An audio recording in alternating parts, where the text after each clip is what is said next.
What about Mike Pence? You got anything for Mike Pence? Well, it's a shame because he and I had a very good relationship.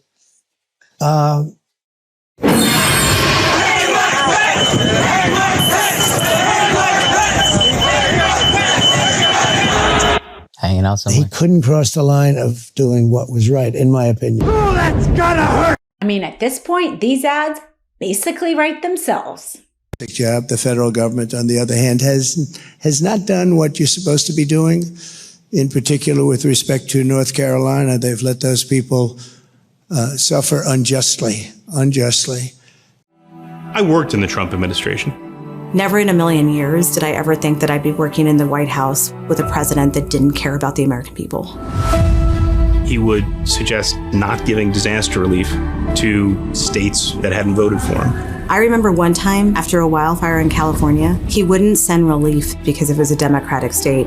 So we went as far as looking up how many votes he got in those impacted areas to show him these are people who voted for you. This isn't normal. The job of the president is to protect Americans, regardless of politics. If Trump's elected again, there'll be no one to stop his worst instincts. You'll have yes men help him implement Project 2025's agenda. Unchecked power, no guardrails. They will be serving one man. I am voting for Kamala Harris because she will put the safety and security of every American first, whether they voted for her or not. This week, Vice President Harris went on a media blitz, and Trump tried to do the same, going on the Flagrant podcast, and the result is striking. On his friendly interview, the interviewer laughed at him when he said he was, quote, basically a truthful person. I have a hard time doing it to them because I'm basically a truthful person, but frankly, Whereas Vice President Harris got a resounding welcome and response on her shows.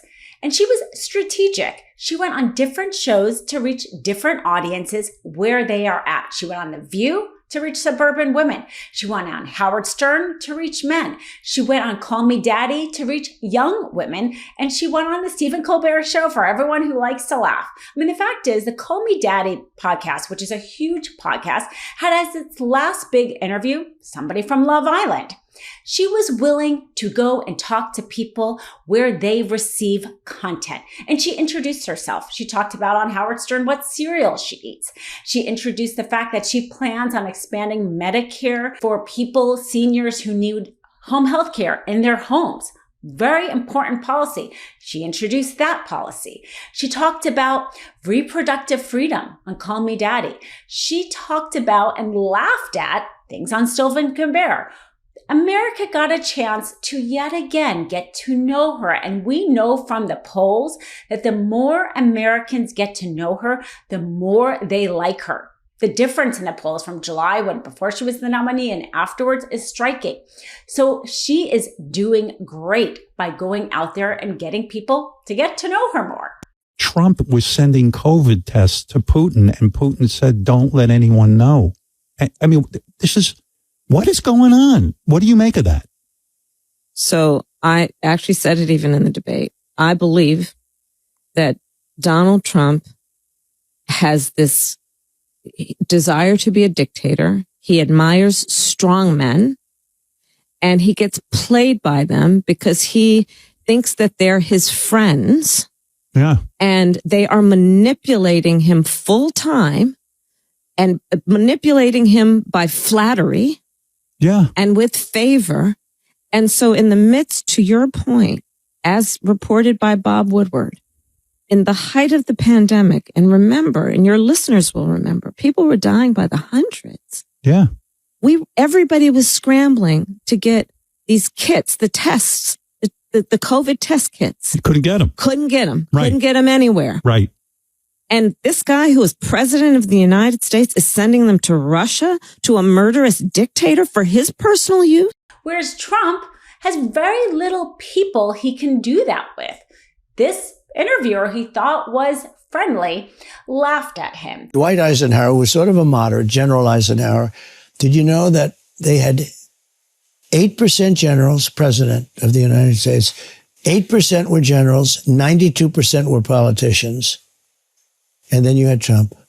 See, that's a weave. You know, we go off into I like that. Because now I'm like, where are we weaving to? I'm into this. No, think of it, because we're talking about generals, and then you get back onto the general. There you go. Because what I was going to say is that Eisenhower. I like the play-by-play for the week. No, it's good, though. Isn't it great? We go into it. We mention Eisenhower, and then I say he was a general, 8% generals, 92%, and now you go back. Okay, Boom. It's part of the weave. You know? Then you go back. No, you got to keep it all together. You got to be sharp. If you're not sharp, you're dead. Think of it. And no wonder, because Trump, of course, is not a truthful person. And we just saw this week even more evidence of it. Back when Christine Blasey Ford was talking about the sexual misconduct allegation against Brett Kavanaugh, his then Supreme Court nominee, he said to the American people that the FBI was going to do a full investigation, when in fact, we just found out from a report that he quashed such investigation, that the FBI actually sent the White House 4,500 tips about Brett Kavanaugh. And the White House buried them all and directed the FBI not to look into this at all. The FBI didn't even bother to interview the two main people, Brett Kavanaugh and Christine Blasey Ford. This is Trump's truthfulness. This is why he gets laughed at by even a friendly reporter. His lying, though, of course, as we know, is dangerous because he's willing to lie about something as important as a lifetime appointment to the Supreme Court. He's willing to lie about something as an FBI investigation. When he talks about weaponizing the justice system, weaponizing the FBI, it's because he has already been willing to do this. He's already been doing it. And his plans, if Project 2025, if he comes into office, that is only going to be a preview. One thing Trump doesn't lie about is his hatred toward immigrants. And as a child of an immigrant, I take that personal. Let's talk about what him and JD Vance say that they do plan on doing if they get elected. It's important to talk about because a lot of people have amnesia about Trump. And they think that a lot of the hateful goals that he has, he's not going to do. But if you remember, he said he was going to do a Muslim ban, and he did. And he said he was going to have people go to January 6th to stop the certification, and people went to try to stop the certification. So I certainly believe him when he says he plans on rounding up a bunch of people who are our neighbors and our friends and deporting them. And if you think that there isn't precedent for this, there is. And what makes it even scarier is what JD Vance said on that debate stage. If you remember, the one thing that he was upset about the fact checking was the idea of whether or not the Haitian immigrants in Springfield had legal status. He didn't agree they had legal status, even though they do have legal status, because he didn't like the way the law was applied to them. He didn't think that they should be able to get an asylum status. But the fact was they did, so they were there lawfully. So let's be really clear here. Trump and JD Vance don't just plan on rounding up people who don't have papers. They also plan on rounding up people who they don't agree how they got the papers, even if it was legal for them to get the papers. She wants to go into government housing. She wants to go into government feeding. She wants to feed people. She wants to feed people governmentally. She wants to go into a Communist Party type system. When you look at the things that she proposes, they're so far off. She has no clue. How about allowing people to come through an open border, 13,000 of which were murderers? Many of them murdered far more than one person, and they're now happily living in the United States. You know, now a murderer, I believe this, it's in their genes, and we got a lot of bad genes in our country right now. And in this country, we have a history of doing stuff like this. Around the Depression, we forced out about 1 million Mexicans. Most of them were U.S. citizens because, like today, they were being blamed for taking white jobs. And there were raids in Los Angeles, rounding up people and forcing them out of this country. We have done this. And if you think that that was too far ago and that maybe we have changed, let's remember what we did in World War II. We rounded up 120,000 Japanese Americans and put them in camp and took away their property because of the fact that we were at war with Japan. Ironically, Donald Trump attempted something very similar to what he falsely now is claiming about them.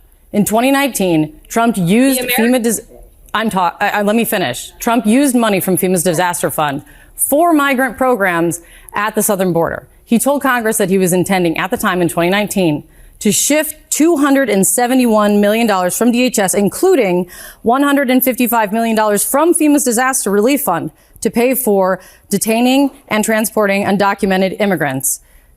Less than that was transferred from less than the 150 million was transferred, but money was transferred by Donald Trump in 2019 in the Trump administration from the FEMA disaster relief fund to house migrants. So is he then okay with moving disaster relief funds for dealing with migrants, but now is not? Is that what you're saying? What President Trump didn't do is allow an open border policy for 4 years, allowing nearly 20 million illegal people into the country, stressing our public infrastructure in cities across the country, using taxpayer dollars to fund illegals and put them in luxury hotels like we've seen in New York City, to give them prepaid debit cards to buy clothing and food when the American people are suffering from the worst. It's okay for Donald Trump to do it. It is not okay for the Biden administration to do it. Caroline, it's okay. Donald Trump did that. Donald Trump did that in 2019, his administration.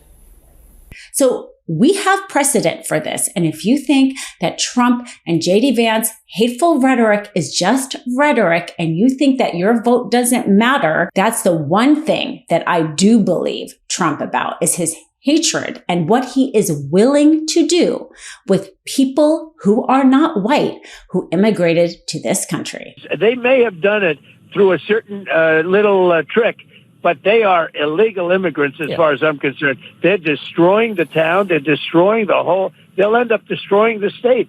Yeah. We cannot let this happen. Love this video? Make sure you stay up to date on the latest breaking news and all things Meidas by signing up to the MeidasTouch newsletter at MeidasTouch.com/newsletter.